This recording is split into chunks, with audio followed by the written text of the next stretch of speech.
हाल दिल किसको सुनाए आपके होते हुए क्यों किसी के दल पे जाए क्यों किसी के दल पे जाए आप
सदर-ए वक़ार, हाज़रीन मजलिस और असातिज़ाए कराम, अस्सलामु अलैकुम व रहमतुल्लाहि व बरकातुहू। अल्हम्दुलिल्लाहि वहदा वस्सलातु वस्सलामु अला मन ला नबिय्य बअदा। अम्मा बाद, क़ाल अल्लाहु तबारक व तआला फ़िल क़ुरआनिल मजीद वल फ़ुरक़ानिल हमीद। अऊज़ु बिल्लाहि मिनश शैतानिर रजीम। बिस्मिल्लाहिर रहमानिर रहीम। इन्न हाज़ल क़ुरआन यहदी लिल्लती अक़वम। सदक़ल्लाहुल अज़ीम। अन उस्मान रज़ियल्लाहु अन्हु अनिन नबिय्य सल्लल्लाहु अलैहि वसल्लम क़ाल खैरुकुम मन तअल्लमल क़ुरआन व अल्लमह औ कमा क़ाल अलैहि सलातु वस्सलाम। यारे इश्क में अपना मकाम पैदा कर, नया ज़माना नई सुबह शाम पैदा कर। खुदा अगर दिले फितरत शिनास दे तुझको, सुकूते लाला व गुल से कलाम पैदा कर। तेरी तारीख अमीरी नहीं फकीरी है, खुदी न बेच फकीरी में नाम पैदा कर। वाजिबुल एहतराम उलमाए कराम, मिल्लत के नौजवानों और पर्दा रशीन माओ बहनों, इस्लामी माशरत में दीनी मदारिस की जरूरत और अहमियत क्या है, कोई भी रोशन मुसलमान उसे नावाकिफ नहीं कि उन मदारिस और मकातिब के जरिए ना सिर्फ इस्लामी माशरत के इस्लामी अखलाक और वसाइल भी जिंदा होते हैं, बल्कि इस्लामी उलूम फ़ुनून की तरबियत जैसा मुबारक अमल इस माशरे में जारी रहता है। फिर यह बात भी रोज़े रोशन की तरह आया है कि कुरान और हदीस की तालीमात के बगैर इस्लामी माशरे की बुनियाद और दाग़ डाली जा सकती है। इस्लामी तालीमात, इस्लामी कुरान और हदीस में इस्लामी तालीमात का मंबा है और दीनी मदारिस का मकसद इसके अलावा क्या है?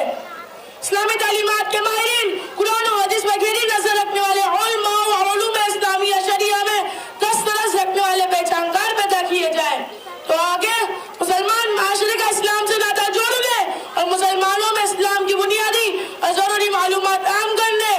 इस्लामी तहज़ीब और तबद्दुन में अपनी सदाकत और हक़ानियत को उजागर कर देने का फरीज़ा अंजाम दे।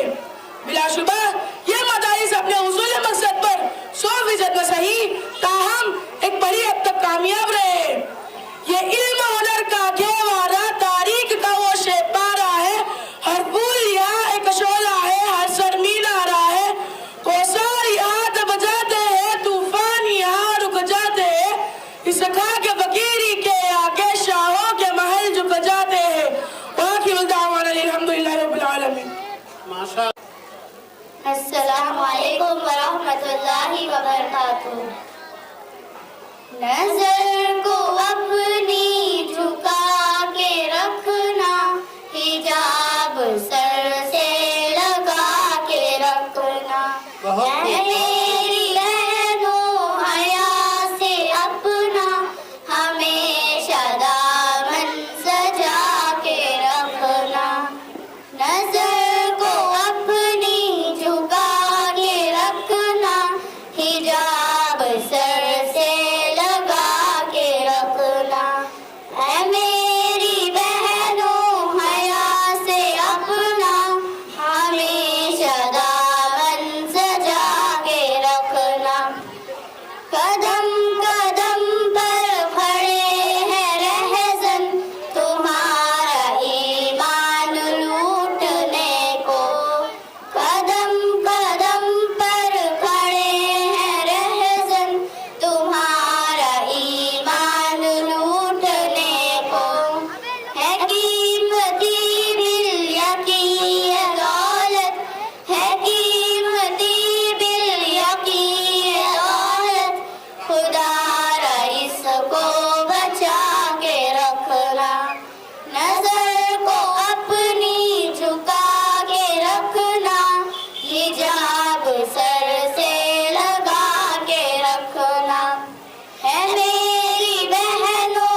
सदर वकार, किराम, जिम्मेदारान मस्जिद व मदरसा और पर्दानशीन माए और बहने, अस्सलामु अलैकुम व रहमतुल्लाहि व बरकातुहू। अल्हम्दुलिल्लाह वहदा वस्सलातु वस्सलामु अला मन ला नबिय्य बअदा, अम्मा बाद, क़ाल अल्लाहु तबारक व तआला, अऊज़ु बिल्लाहि मिनश शैतानिर रजीम, बिस्मिल्लाहिर रहमानिर रहीम, व अक़ीमुस सलाता व आतुज़ ज़काता वरकऊ मअर राकिईन। फ़क़ाल अन्नबिय्यु सल्लल्लाहु अलैहि वसल्लम, अक़रब मा यकूनुल अब्दु मिन रब्बिही व हुवा साजिद फ़अक्सिरुद दुआ, औ कमा क़ाल अलैहि सलातु वस्सलाम। ये एक सजदा है जिसे तू गिला समझता है, हजार सजदों से देता है आदमी को निजात। सदर अली वकार, इस्लाम में ईमान के बाद सबसे अहम फरीदा नमाज की अदायगी है।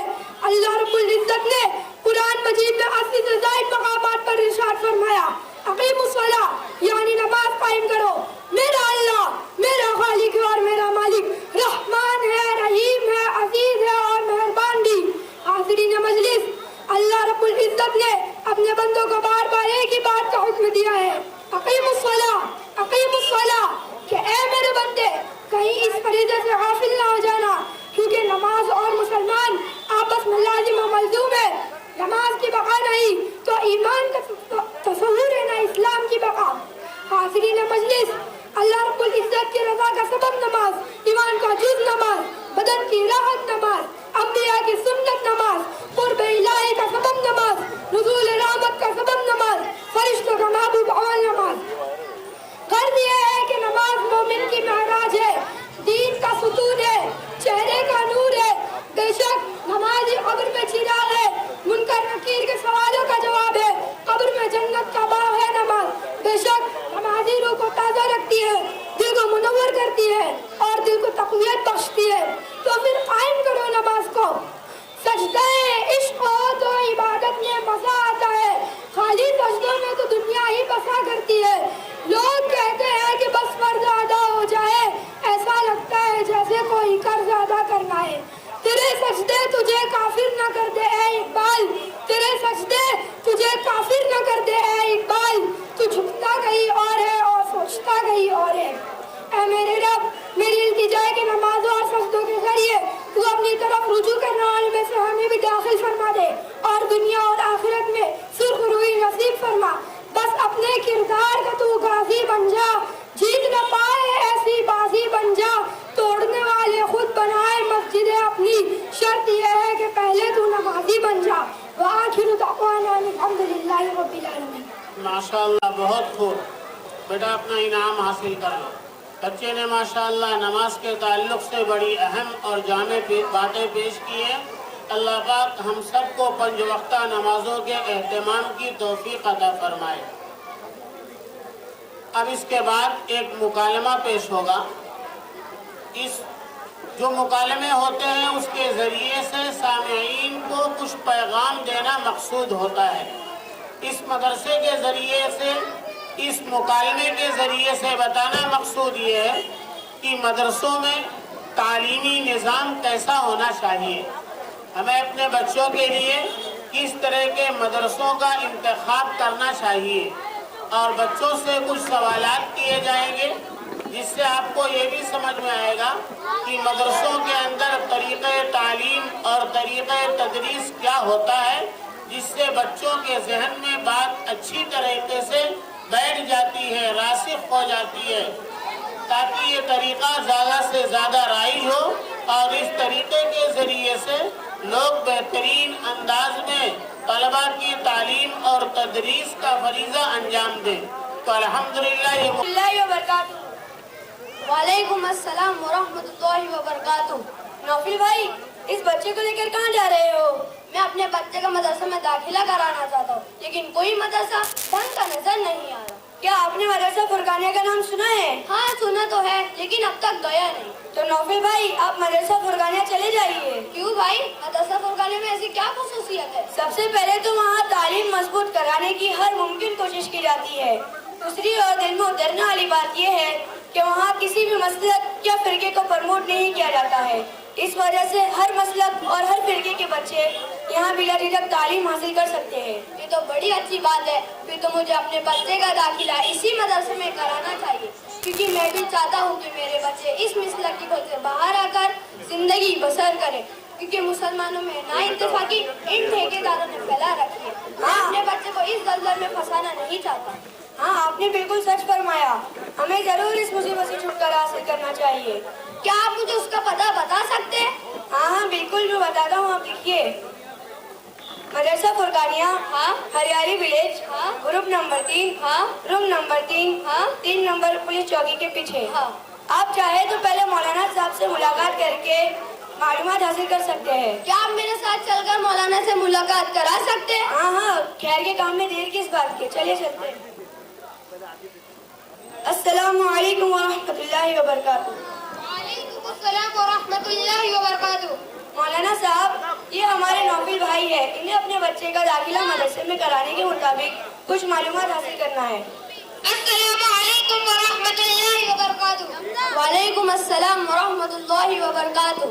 पूछिए नौफिल भाई, क्या पूछना चाहते हैं? पहले तो मुझे यहाँ के तालीम के मुतालिक कुछ बच्चों के जरिए बताइए, क्या क्या पढ़ाया जाता है? ये तो बच्चियाँ बड़ी क्लास की है। चलो बेटा मारवा, आपसे उर्फ शनासी के मुतालिक सवाल करूंगा, बताओ।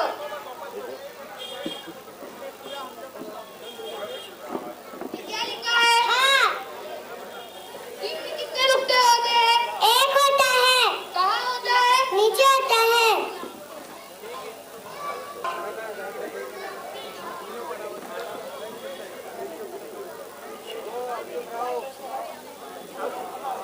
तो क्या बनता है? हाँ बनता है।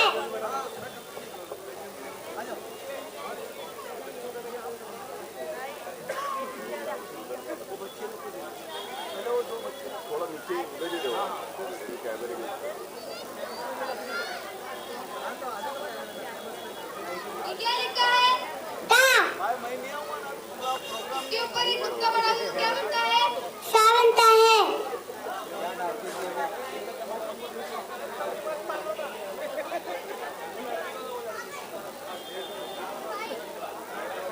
स्वाद और स्वाद में क्या फर्क होता है? स्वाद में नुक्ता नहीं होता, स्वाद में एक नुक्ता होता है।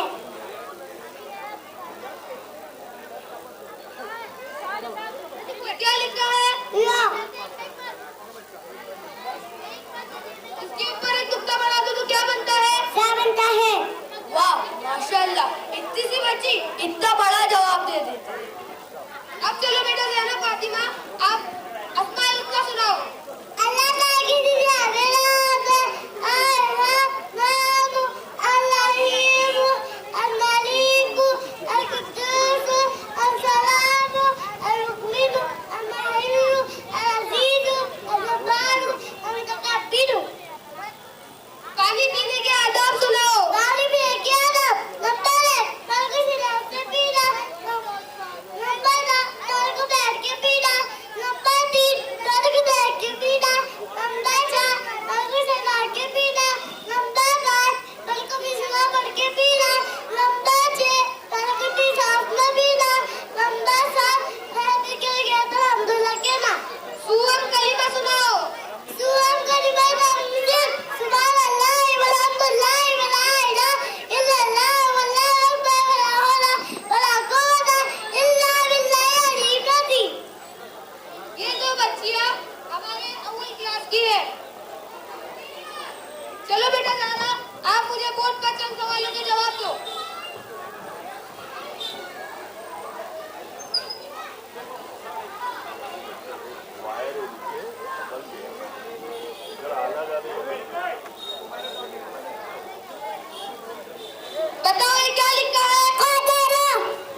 से बदल देंगे।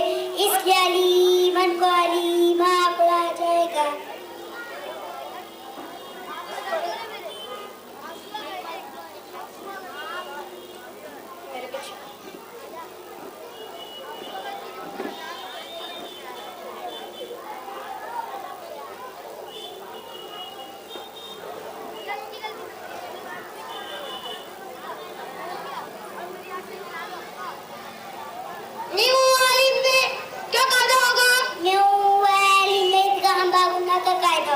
इदगाम बागुंदा का क्या मतलब है? जब नून साकिन या तनवीन के बाद या वाव मीम में से कोई हर्फ आ जाए तो आने वाले हर्फ में से मिलाकर गुन्ना के साथ पढ़ेंगे। ये 4 बच्चे हमारे दुआम क्लास के हैं।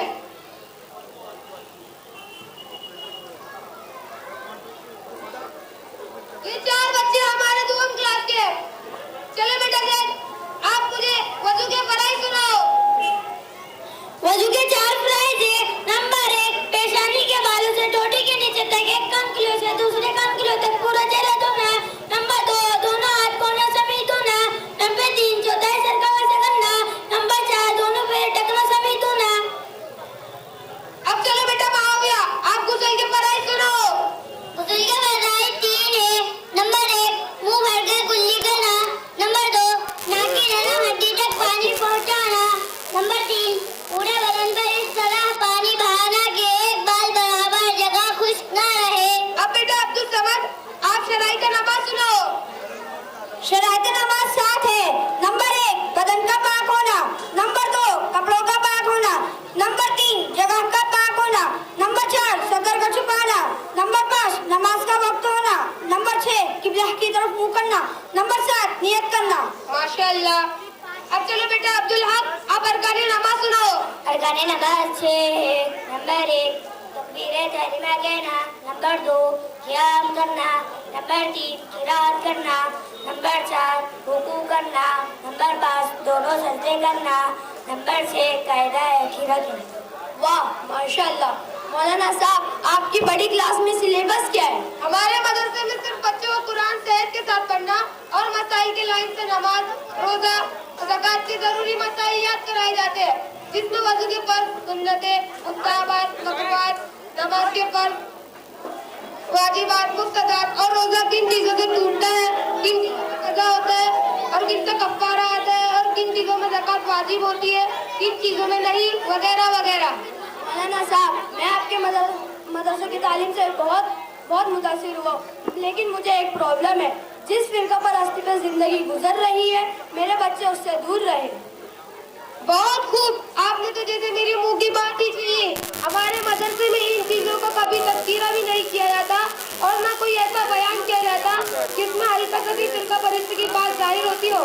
हमारा मकसद सिर्फ बच्चों को सही तालीम देना और हलाल हराम से वाकिफ कराना और ईमान में किन चीजों से गड़बड़ी पैदा होती है ये सिर्फ बुनियादी बातें बताई जाती है।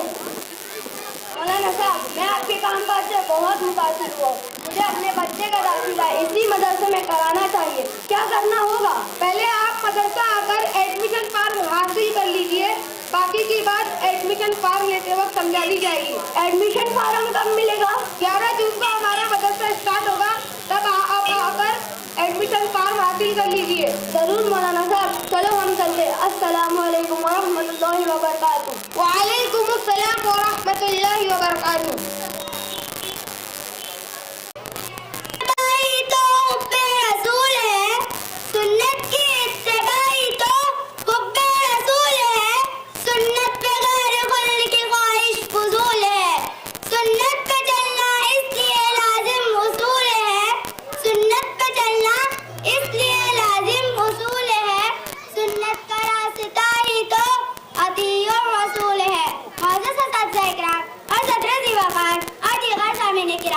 अस्सलामु अलैकुम व रहमतुल्लाहि व बरकातुहू।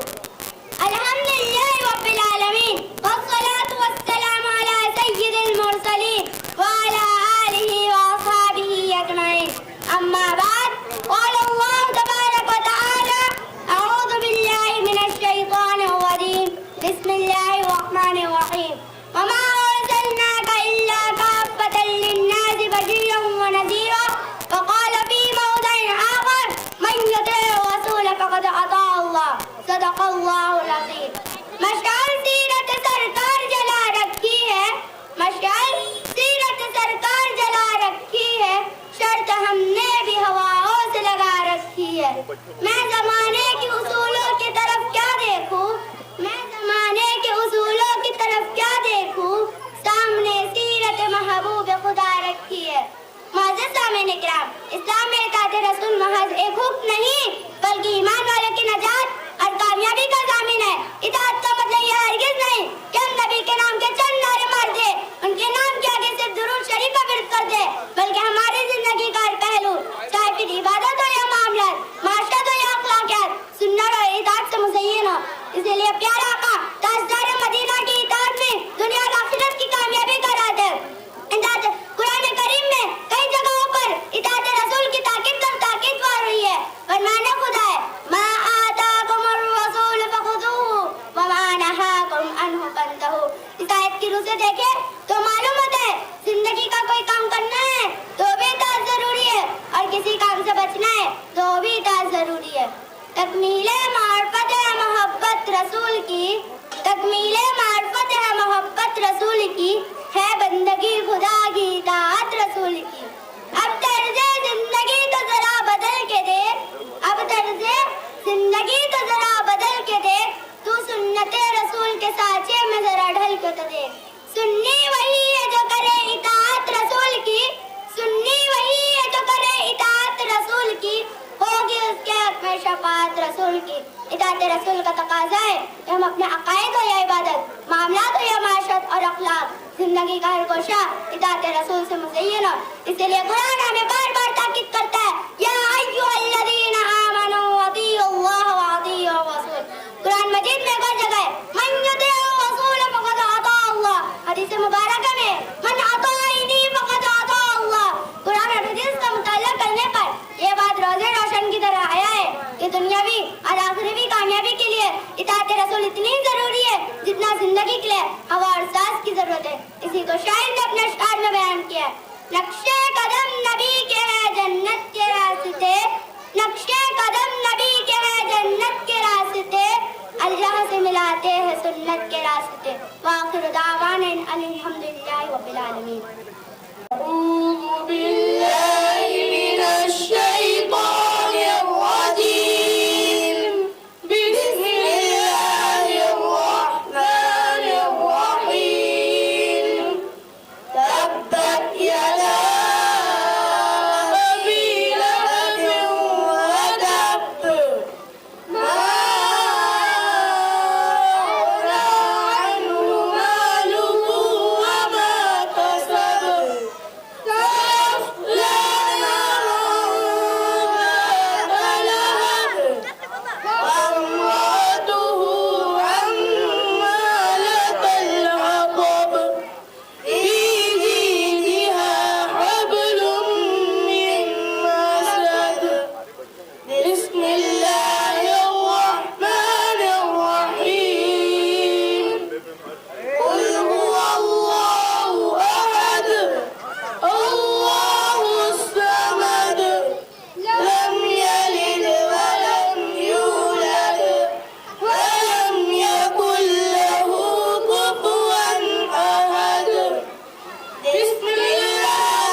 इकराम, जिम्मेदारान मस्जिद व मदरसा और बाहर से तशरीफ लाए हुए मेहमानान इज़ाम, मेरा मौज़ूए सुखन इताअतुल्लाह और इताअत रसूल है सल्लल्लाहु अलैहि वसल्लम। बड़े दर्द के साथ आप हजरत को गोशगुजार करना चाहती हूँ कि आज माशरे में बहुत सी खुराफात ऐसी दाखिल हो गई है जिसका दीन और शरीयत से दूर तक का कोई वास्ता नहीं। इन्हीं खुराफात में से एक बहुत ही आम है जिसे सालगिरह यानी बर्थडे पार्टी मनाना कहते हैं। ये वबा आज माशरे में फैलती जा रही है जिसमें कई तरह के नुकसान हैं जिनका मुकम्मल नक्शा आप हजरात को पेश करने के लिए मुख्तसर लेकिन पुरमग़ज़ मुकालमा पेश करने के लिए मैं अपनी चंद सहेलियों को दावत देती हूँ। अस्सलामु अलैकुम व रहमतुल्लाहि व बरकातुहू। अस्सलामु अलैकुम व रहमतुल्लाहि व बरकातुहू। वालेकुम अस्सलाम व रहमतुल्लाहि व बरकातुहू। नादिया, आज तो आप कोई पार्टी के मूड में नजर आ रही हो। खुशी जाने आपके कपड़ों मेकअप उछल उछल कर गिर रही है, बात क्या है? ओह, क्या तुझे पता नहीं है? किस बात का पता? आज नादिया की बर्थडे पार्टी है और पता है ने पूरी क्लास की लड़कियों को इनवाइट किया है। ये सब पार्टी की तैयारी हो रही है। अच्छा, तो इसमें इतना मटकना दिखावा करने की क्या जरूरत है? अच्छा, बेगानी की शादी में अब्दुल्ला दीवाना। चल नादिया, अभी ये पूरी पार्टी का बाजा किरकिरा कर देगी। हाँ, चल चलते हैं और फटाफट केक लेकर पार्टी में पहुँचते हैं वरना लेट हो जाएंगे। हाँ, मैं भी आती हूँ। नहीं, तेरे आने की कोई जरूरत नहीं, हम चल केक कर लेंगे वरना पूरी पार्टी खराब कर देगी।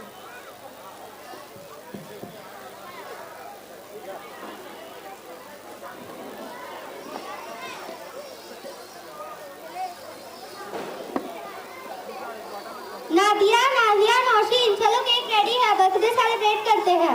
फ्रेंड्स, चलो सेलिब्रेशन का टाइम हो गया, चलो नाइफ लाओ। नौशीन, केक नाइफ लाओ। हाँ, वो मेरे पास है, ले नादिया।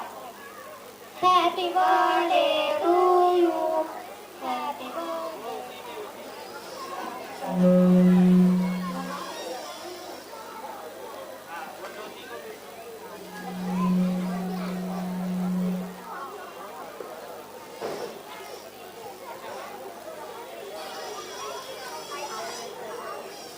नादिया, अस्सलाम वालेकुम। वालेकुम अस्सलाम। क्यों बहन, आज तो तुम्हारी खुशी बहुत नुमाया नजर आती है। हाँ सादिया, आज जो मेरी बर्थडे पार्टी है ना, इसीलिए आज तो मन करता है कि बर्थडे को जी भर कर सेलिब्रेट करूं। इसीलिए तो ट्रेडिशनल ड्रेस पहनी हूँ। और देख, सफा, नादिया और नौशीन भी है। और आज तो मेरे डैड ने पूरा घर सजा दिया है। देख, ये सब फ्रेंड लोग गिफ्ट भी लाए हैं। ये कलरफुल बलून्स भी देख, कोई कसर नहीं छोड़ी। और ये लाइटें भी देख, कसर तो मुझे भी नजर नहीं आती। नादिया, ये देख, कबाब में हड्डी भी आ गई। अरे नाजिया, इसको बाहर निकाल वरना पूरी पार्टी खराब कर देगी। अरे फ्रेंड्स, आप लोग ऐसा क्यों बोल रहे हो? अभी ये रास्ते में मिली थी तो हम पर ताने कस रही थी, बोल रही थी कि बेगानी की शादी में अब्दुल्ला दीवाना। सादिया, तुझे भी ऐसा नहीं बोलना चाहिए था।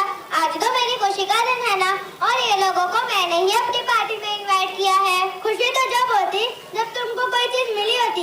यहाँ तो तेरे पास से गया है, आया कुछ नहीं। वो कैसे? अरे बहन, तेरी जिंदगी का एक सुनहरा साल खत्म हो गया और तू एक साल मुझसे करीब हो गई। और दूसरी बात ये है कि ये बर्थडे मनाना इस्लाम का तरीका भी नहीं बल्कि दूसरी कौमों का तरीका है जो मुसलमानों में भी चल पड़ा है। और जाहिर सी बात है, जब ये इस्लाम का तरीका ही नहीं दूसरी कौमों का तरीका है तो खुशी किस बात की? हम तो सीधे हुजूर सल्लल्लाहु अलैहि वसल्लम के वईद के भी शिकार हो जाएंगे। कौन सी वईद के शिकार होंगे? हमारे प्यारे आका सल्लल्लाहु अलैहि वसल्लम ने फरमाया, अबू दाऊद शरीफ की रिवायत है, मन तशब्बह बिक़ौमिन फहुवा मिनहुम। मतलब इसका ये है कि जो लोग किसी गैर कौम की मुशाबहत अख्तियार करते हैं, कल क़यामत के दिन उनके साथ उनका हश्र होगा। और जाहिर सी बात है, ये तरीका न ऐसे नबी में था, न सहाबा के दौर में था, न किसी हदीस में, और न बाद में एक लंबे ज़माने तक इसका वजूद मुसलमानों में रहा है। जब ये इस्लाम का तरीका ही नहीं तो मुसलमानों में कहाँ से आया? ये बात तो वाज़ेह हो गई कि इस्लाम का तरीका ही नहीं तो आया कहाँ से? तो इसके ज़िम्ने में मैं बताती चलूँ कि या तो ये तरीका फिरौन मिस्र की रसूमात से लाया गया है। फिरौन मिस्र की दौर हुकूमत में फिरौन मिस्र की सालगिरह मनाने का खुसूसी रिवाज था, या फिर ये क्रिश्चियनिटी का तौर तरीके। तो सबसे पहले रोम में मोहब्बत ईसा अलैहिस्सलाम में सबसे पहले सन ईस्वी 336 में शुरू हुआ। फिर मुस्तकिल 25 दिसंबर को हज़रत ईसा अलैहिस्सलाम की सालगिरह के तौर पर मनाया जाने लगा, जो धीरे धीरे पूरी क्रिश्चियनिटी पे फैलता गया और यूरोप, यूनान और दीगर मगरबी मुल्कों ने इसे अपना खानदानी अपराध सालगिरह की बतौर एक त्योहार मनाना शुरू कर दिया। और मेरी बहन, आज कातिल अपने हर दौर गरीब को इंटरनेट पे फैलाने के लिए यूट्यूब, फेसबुक, इंस्टाग्राम पर अपने सेलिब्रेशन की वीडियो अपलोड करता है और मुझे और आपको इस सेलिब्रेशन में शामिल होने की दावत देता है। इसी तरह से मुसलमान कौम और दीगर अक़वाम को इसमें शामिल कर लिया और हमने भी ऐसे फजूल काम वहीं से सीखे।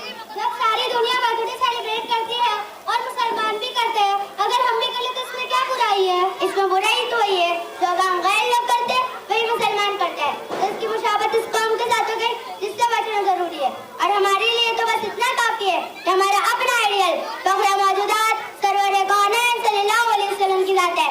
इसके मुताल्लिक अल्लाह ताला का फरमान है, मा आताकुम रसूल फखुज़ूहु व मा नहाकुम अन्हु फंतहू।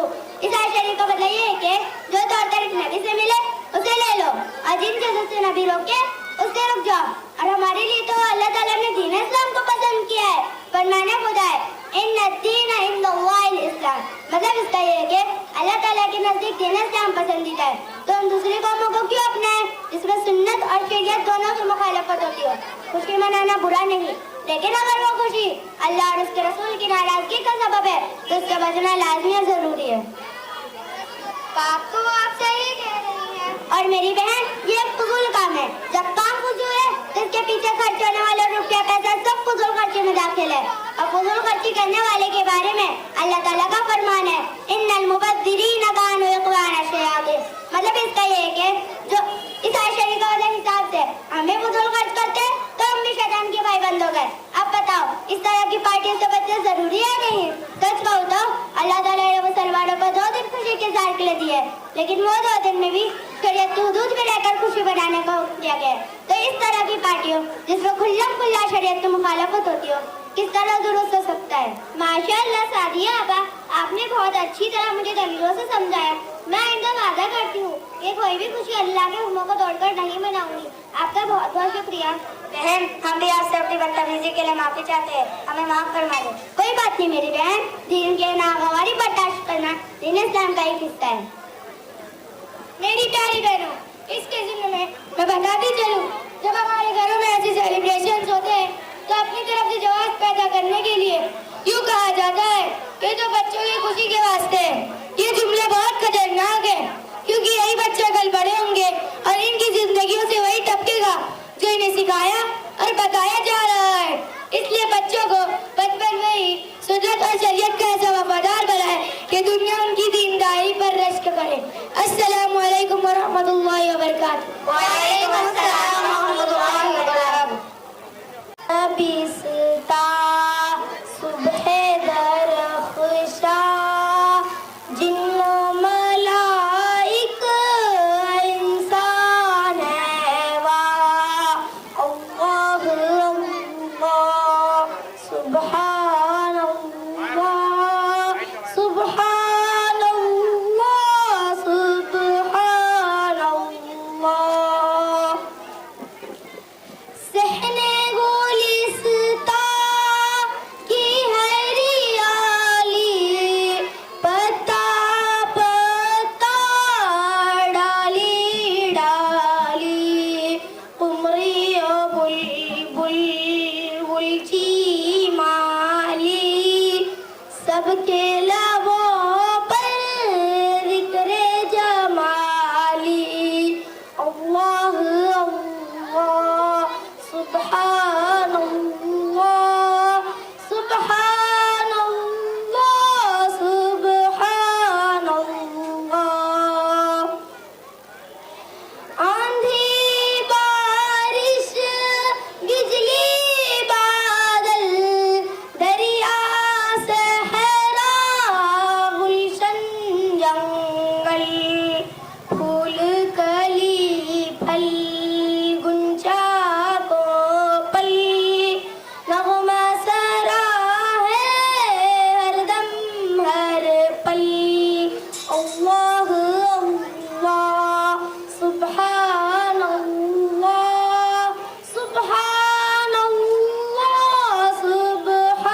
शबली रावी हाफिज जामी हिंदी और तुर्की मिस्री और शामी बेकस हो आजिज़ नामी गिरामी सबके लबों पर जिक्र ज़वामी अल्लाह अल्लाह सुब्हान अल्लाह सुब्हान अल्लाह सुब्हान अल्लाह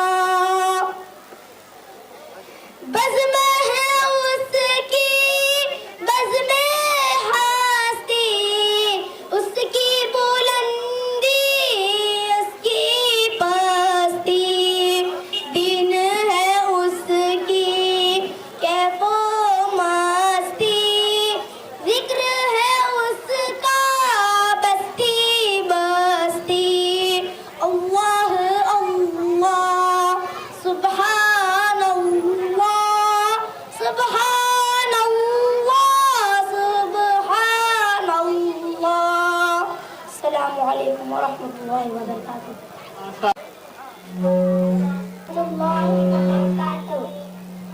बिन देखे मोहम्मद पर कुर्बान ज़माना है जिस जिसको भी देखा है वो उनका दीवाना है बिन देखे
करता है बंदा?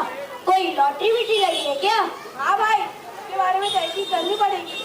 एकदम अचानक इतनी तेजी हजम नहीं हो रही। कल तक तो मामला कुछ और था। अनस भाई से मालूम करना पड़ेगा, उनको कोई ना कोई मालूमात जरूर होगी। हाँ ये सही है, चलो उनको जाकर पूछते हैं। देखो अनस भाई भी आ गए। अनस भाई, हमें एक बात मालूम करनी है। ये आन भाई पर आजकल अल्लाह ताला बहुत मेहरबान है, समझ नहीं आ रहा भाई। अरे भाई क्यों इन फालतू चीजों के पीछे पड़े हो? नहीं यार, हम इसलिए मालूम करना चाहते हैं कि कहीं उल्टी सीधी लाइन में तो नहीं लग गया। अगर ऐसा है तो हमें उसके ईमान वाले भाई होने के नाते उसकी आखिरत की फिक्र करनी चाहिए। वो हमारा साथी है भाई, ऐसे वैसे काम में पड़कर उसकी आखिरत बर्बाद होने नहीं दे सकते। ये दुनिया की चांदनी 4 दिन की मेहमान है। चलो बात अगर आखिरत की है तो मैं भी आपका जरूर साथ दूंगा। अस्सलाम वालेकुम वरहमतुल्लाहि वबरकातुहू। वालेकुम अस्सलाम वरहमतुल्लाहि वबरकातुहू। आपकी तबीयत कैसी है? अल्हम्दुलिल्लाह ठीक हूँ, आप अपना हाल सुनाओ। मैं भी अल्हम्दुलिल्लाह बखैर और आफियत से हूँ। आपके बारे में आजकल कुछ ज्यादा ही सुनने में आ रहा है। क्या सुना है आपने? लगता है किसी ने अपनी तरक्की के बारे में कहा होगा। हाँ भाई, बात तो वही है। बज़ाहिर मालूम होता है कि कुछ ज्यादा ही आपकी शान चमक रही है। सुनने में यहाँ तक आया है कि नई गाड़ी, नई बाइक, नया मोबाइल और तो और आपकी चाल ढाल भी बदली बदली नजर आ रही है। हाँ भाई, आदमी मेहनत करता है तो बहुत कुछ हासिल करता है। मैंने भी स्ट्रगल किया, बहुत धूप छाँव देखी और अपनी पट्टी को सीधा करने के लिए बहुत मेहनत की। और अल्लाह का शुक्र है कि तंगे के दिन खत्म हो गए। अभी अपने पास अल्लाह का दिया सब कुछ है, कोई तकलीफ नहीं। लेकिन भाई इतना जल्दी कैसे हुआ? आपका तो सुबह से शाम बहुत दूर था। चलो मैं ये भी बता देता हूँ। हुआ ऐसा कि मेरा एक दोस्त है, वो बैंक में सर्विस करता है। उसने मुझे लोन लेने का मशवरा दिया और तो और कागजात भी मना कर दिए। फिर क्या था, मैंने लोन उठा लिया। क्या उठाया? लोन? अस्तगफिरुल्लाह अस्तगफिरुल्लाह, ये क्या कर दिया आपने? जब लोन उठाया है तो हर महीने इंटरेस्ट भी भरते होंगे। इसमें कौन सी नई बात है? जब लोन उठाया तो इंटरेस्ट तो भरना ही पड़ेगा ना भाई। और भाई अपना उल्लू सीधा करना हो तो कुछ ना कुछ आड़ा टेढ़ा करना ही पड़ता है। और देखो अब मेरा सब कुछ सेट हो गया है। 20 लाख का लोन उठाया और कुछ पैसा शेयर मार्केट में लगाया और कुछ से बिजनेस खड़ा किया और अब सब बराबर चल रहा है। बाकी जो पैसा बचा उससे मकान में भी डिपॉजिट कर लिए। इससे अपने महीने भर का खर्च तो निकल ही जाता है और कारोबार का पैसा टर्नओवर पे काबू है। अनस भाई, पैसे से ही पैसा बनता है। लेकिन भाई आपके इस साम्राज्य की बुनियादी सूद पर टिकी है। सूद और इंटरेस्ट तो इस्लाम में हराम है। क्या आपको अल्लाह के अज़ाब से डर नहीं लगता? इसमें डरने की क्या बात है? जब तक दिल में डर लगा हालात पे काबू बनते जा रहे थे। जैसे कि आपने बताया कि इस्लाम में सूद हराम है, ये सब बातें किताबों में अच्छी लगती है, रियल लाइफ में नहीं। इसका मतलब ये हुआ कि जो शरीयत ताजदार मदीना फखरे दो आलम सैयदना मोहम्मद सल्लल्लाहु अलैहि वसल्लम लेकर आए थे, सब बेकार है। मैंने कब कहा सब बेकार है? जिस पर सहूलत से अमल कर सको कर लेना चाहिए, इतना हमारे लिए काफी है। ये सब बातें मुझे मत समझाओ, मैं सब जानता हूँ। अयान भाई, आपकी इस कदर शरीयत से बेजारी अच्छी नहीं। एक ना एक दिन तो इसको छोड़कर जाना ही होगा, और वो भी एक ऐसी दुनिया के लिए जिसका कोई एतबार नहीं, कब हमसे मुंह फेर ले। इसके लिए क्या आप अपने खालिक और मालिक से पंगा लेंगे? मैंने तो सोचा भी नहीं था। जिस दुनिया के नशे में आज आप इतना इतरा रहे हैं, जिसको हासिल करने के लिए शरीयत ने जो उसूल मुरत्तब किए हैं, हम पर बहैसियत मुसलमान होने के उसकी पासदारी हम ही को करनी होगी। इस तरह का सूदी कारोबार से दुनिया हासिल करना किस तरह का सही होगा? मजबूरी में तो लेना देना दोनों जायज है, और मुझे तो देना है, लेना कहाँ है? आप ही ने तो बताया कि लोन के पैसों से शेयर मार्केट में इन्वेस्ट किया। हाँ तो क्या हुआ, इसमें क्या है? बहुत सारे मुस्लिम एक्सपर्ट से पूछकर मैंने कदम उठाया, अंधाधुन नहीं। एक्सपर्ट मतलब वो जो यूट्यूब और इंस्टाग्राम पर बैठे हुए हैं, वो सब? हाँ, इसमें बहुत सारे एक्सपर्ट तो मुझे स्टेप बाय स्टेप सारी थ्योरी बताते हैं, कब शेयर खरीदना है, कब बेचना है, सारी बातें बताते हैं। अयान भाई, इसमें बहुत सारी कंपनियां सूद पर कायम है, आप बगैर तहकीक इसमें इन्वेस्ट नहीं कर सकते। ये सब करने का कहाँ वक्त है? जिसमें बेनिफिट हो इन्वेस्ट कर लेने का, ज्यादा नहीं सोचने का। नहीं भाई, सूदी कारोबार जो कुरान के फरमान के मुताबिक बिल्कुल हराम है, फरमाने रब्बानी है, अहल्लल्लाहुल बैअ व हर्रम रिबा। इसका मतलब है अल्लाह ताला ने कारोबार यानी खरीदो फरोख्त को या बिजनेस इसको हलाल फरमाया है, सूद यानी इंटरेस्ट को हराम फरमाया है। अयान भाई, हम आपस में बहस करें, इससे तो बेहतर है कि हम हमारे मोहल्ले के इमाम साहब से जाकर मिलते हैं। आप किसके पास जाओ चलो, मैं किसी की बात नहीं मानने वाला। देखो भाई, सही बात तो कुरान और हदीस की रोशनी में आपको समझाना हमारा काम है। अमल करना ना करना आपके इख्तियार में है। एक बार जाकर मिल लेते हैं। ठीक है, आप यहाँ मेरा इंतजार करें, मैं उनको लेकर आता हूँ। अस्सलामु अलैकुम वरहमतुल्लाहि वबरकातुहू। मौलाना साहब। वालेकुम अस्सलाम वरहमतुल्लाहि वबरकातुहू। मौलाना साहब, ये हमारे अयान भाई है जिन्होंने तरक्की के चक्कर में सूदी कारोबार शुरू कर दिया। मैंने हर चंद समझाने की कोशिश की, लेकिन बात नहीं बन पाई। आप ही चलकर उनको कुरान और हदीस की रोशनी में समझाए। सूदी कारोबार में क्या क्या कर रहे हैं आप जरा मुख्तसर तफसील में बता देंगे? हाँ बिल्कुल। उन्होंने एक तो 20 लाख का लोन उठाया, फिर उसे शेयर मार्केट में लगाया, दूसरा हैवी डिपॉजिट पर मकान लेकर किराए पर दे दिया। मैं आपकी पूरी बात समझ गया। चलो मैं चलकर उन्हें समझाने की कोशिश करता हूँ। अयान भाई, क्या आपने कोई लोन वगैरह लिया है? हाँ मौलाना साहब, मैंने लोन लिया भी है और पर दूसरी जगह इन्वेस्ट भी कर दिया है। देखो अयान भाई, मसला सिर्फ दुनिया का नहीं, आखिरत भी हमारे सामने। आप आजकल जो कमा रहे हो और जमा करने की फिक्र में लगे हो, उसे एक न एक दिन छोड़ना भी पड़ेगा। मौत आई और सारा खेल खत्म। अब आप जो गलत तरीके से कमाई करेंगे, उसके आपके पीछे वाले लोग सब खाएंगे, लेकिन इसका हिसाब आपके गले का पास बन जाएगा। लेकिन मौलाना साहब, ये तो सब बात की बात है। अभी तो नकद फायदे के लिए उधार को छोड़ देना ही अक्लमंदी है। देखो भाई अयान, इस तरह हुज्जतबाजी करना ठीक नहीं। हम दुनिया वालों की देखा देखी अपनी आखिरत बर्बाद नहीं कर सकते। अल्लाह ताला ने सूद को हराम किया है, तो इससे बचना लाजिम है। कि आपके समझने के लिए हजरत अबू हुरैरा रज़ियल्लाहु ताला अन्हु की रिवायत जो नबी करीम सल्लल्लाहु अलैहि वसल्लम से नकल करते हैं, काफी नहीं। अन अबी हुरैरा रज़ियल्लाहु ताला अन्हु अन नबी सल्लल्लाहु अलैहि वसल्लम अर्रिबा सलासतुम व सबऊना हौबन ऐसरुआ अय्याकी रजुल उम्महु। जनाब अयान भाई, इसका मतलब जानते हो क्या है? बता दीजिए।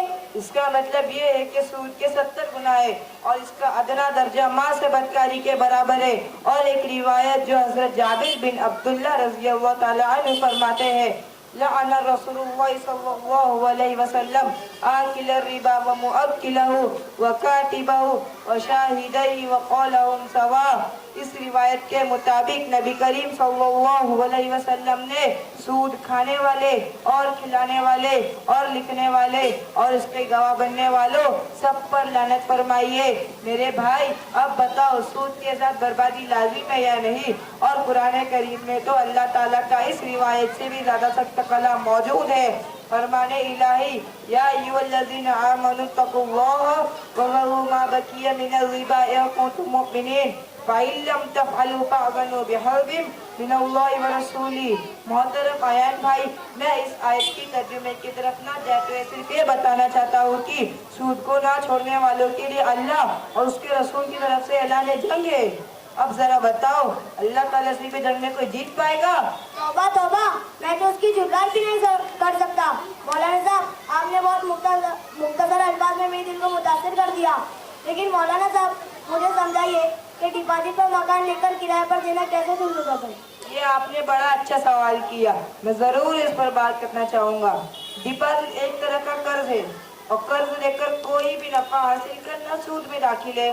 इसलिए कि जो आपने रकम दी है वो तो आप वापस लेंगे, तो फिर मकान जिसका किराया तुम बहुत कम दोगे या बिल्कुल नहीं दोगे, ये दोनों ही फायदे आप कर्ज लेकर हासिल करते हो और ये दोनों के दोनों सूद है।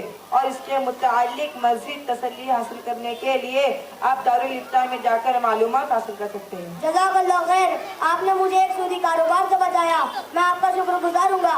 और अनस भाई, आपका बहुत बहुत शुक्रिया कि आपने मुझे समझाने के लिए मौलाना साहब से मुलाकात करवाई। अल्लाह आपको जज़ा खैर नसीब फरमाए। आमीन। अस्सलामु अलैकुम वरहमतुल्लाहि वबरकातुहू। वालेकुम अस्सलाम वरहमतुल्लाहि वबरकातुहू। अऊज़ु बिल्लाहि मिनश शैतानिर रजीम। बिस्मिल्लाहिर रहमानिर रहीम। वश्शम्सि वदुहाहा वल क़मरि इज़ा तलाहा वन नहारि इज़ा जल्लाहा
सदक़ल्लाहुल अज़ीम।